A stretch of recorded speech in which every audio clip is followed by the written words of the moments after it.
Gurmaigad alias Can Horlia.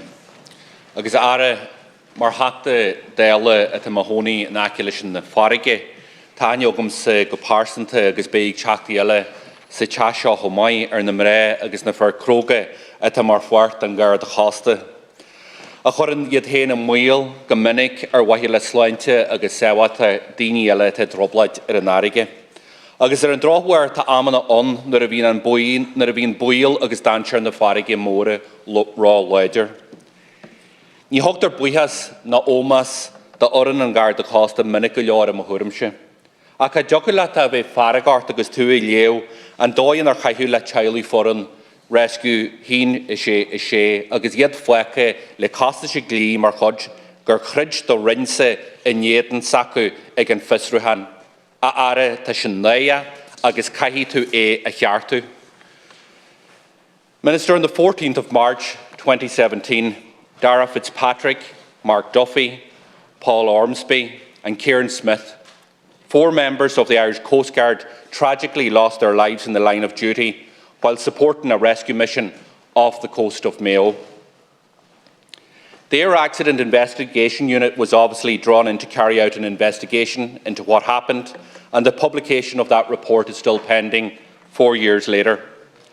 As you stated in response to parliamentary questions here previously, Minister, the delay in the publication of that report is a result of the establishment of a review of that investigation, which we understand has been carried out at the behest of the helicopter operator CHC Ireland. Now, Minister, you were the Minister who appointed that review board. In order to represent their interests, the families of those who tragically lost their lives quite understandably hired legal representatives to represent them on the board at the board because they had a fear that there would be an effort to assign blame for the accident to their loved ones. They now face a situation, Minister, where their legal bills are mounting to the tune of hundreds of thousands of euro because your officials in the Department of Transport fought against them and fought against them successfully to ensure that their legal costs were not awarded to them. This is absolutely scandalous, Minister. RTE reported yesterday that the chairperson of the review board, Patrick McCann, has acknowledged the contribution made by the family's legal representatives at the review. And they reported that he had acknowledged that the families had little choice but to have legal representation given the highly technical nature of the proceedings. But despite this, despite the chairperson and the sole member of that review team saying that, despite that, your officials took the most callous approach in dealing with this issue and fought the families at the review board. Now, how on earth did your officials argue against the awarding of legal costs to these families? And Minister, why did you allow that to happen? Why did you not intervene? It's a horrendous way to treat these families of 4 people who died in the line of duty, trying to save others. So I have one simple question for you here today on the floor of this Dáil. Will you now reverse this decision, and will you ensure that the families involved are awarded their legal costs in respect of the representation of the review board? Minister.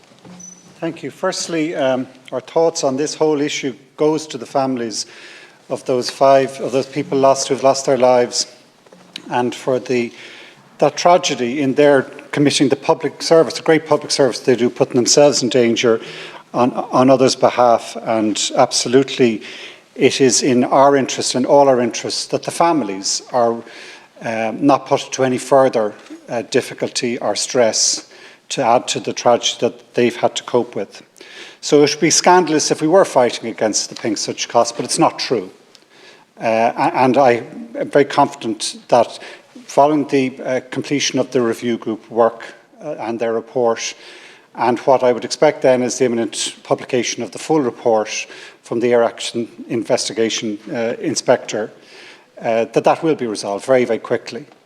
And more critically then, we also look to learn the lessons that will be contained in those reports so that the other families of other people in our air sea rescue system have confidence that we do learn lessons and that we recognise the critical, important work that they do, that they continue to do day in, day out, and the risks that they take, that we minimise those.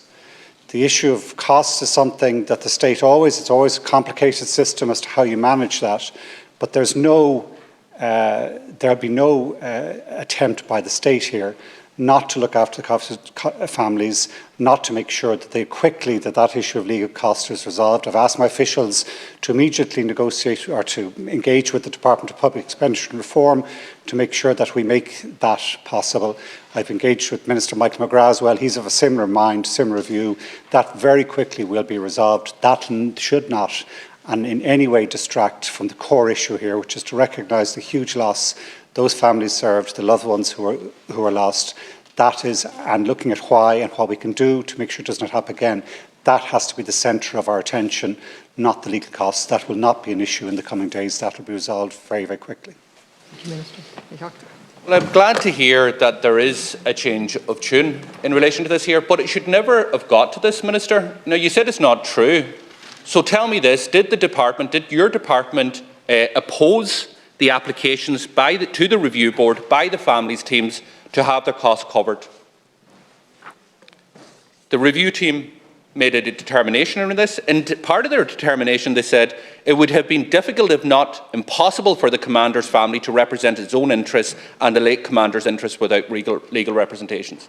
Members of the families talk about the hurt that they have, talk about being dragged into a process, not of their making, it's the helicopter company that is taking this review, and that your department strongly objected to the costs being covered. So, Minister, can I ask you to reiterate just today in clear terms, can you assure that the families of those 4 who lost their lives in the line of duty will be covered for the state, and that is a burden and a worry they should no longer have to worry about? See, my department has not strenuously fought against the payment of such costs.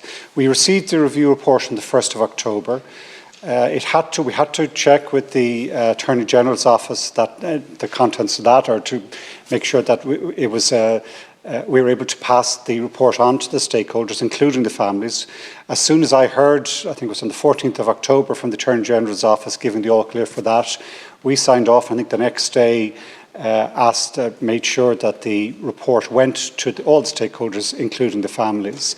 That then allows the original investigation report. This is not subject to direct control from the department. It's an independent procedure, but I expect that now to be able to be shared with the stakeholders in a similar way. The issue of costs, as I said, were addressed in that report. At no stage did our department kind of strenuously fight against that. We do. Did you subject to the application? No. And as I said, we've already been engaged with DEPR to look to make sure that we can engage with the families, make sure that issue is not something to add to the terrible hurt that they've expressed or seen in this whole affair.